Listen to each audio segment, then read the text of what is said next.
அப்பா 12th முடிச்சிட்டேன், 510 mark எடுத்துட்டேன். அதான் தெரியுமாடா தம்பி, அப்பாவுக்கு ரொம்ப சந்தோஷம்டா. அடுத்தது காலேஜ் தான்ப்பா. என்ன படிக்கலாம் நீனே சொல்லுப்பா.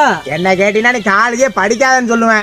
என்னையா சொல்ற? ஆமாடா தம்பி, பக்கத்து வீட்டு பையனெல்லாம் பாரு 12வது தான்டா முடிச்சான், ஃபாரின் போனா, சம்பாரிச்சான், வீட்டை கட்டினா, கல்யாணம் பண்ணா, செட்டில் ஆயிட்டான். நீயும் ஃபாரினுக்கு அப்பா ரெடி பண்றேன்டா, நீ போடா ஃபாரினுக்கு. எது நானும் ஃபாரின் போகணுமா? நான் இங்க காலேஜ் படிச்ச படிப்புக்கு வேலைக்கு போய் நான் அவனோட நல்லா இருந்து காமிக்கிறேன் பாரியா. எது நம்ம ஊர்லயா?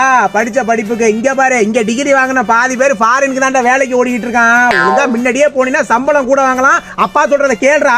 எது நீ சொல்றத கேட்கணுமா? நான் இங்க படிச்சு வேலைக்கு போய் காமிக்கிறேன் பாரியா. ஓ, அப்ப ஃபாரினுக்கு வேலைக்கு போக மாட்டேன் கன்ஃபார்மா? கன்ஃபார்ம் தான். லாக் பண்ணிரலாம்ல? லாக் பண்ணியா பேக்கு? என்னடா சொன்ன தம்பி?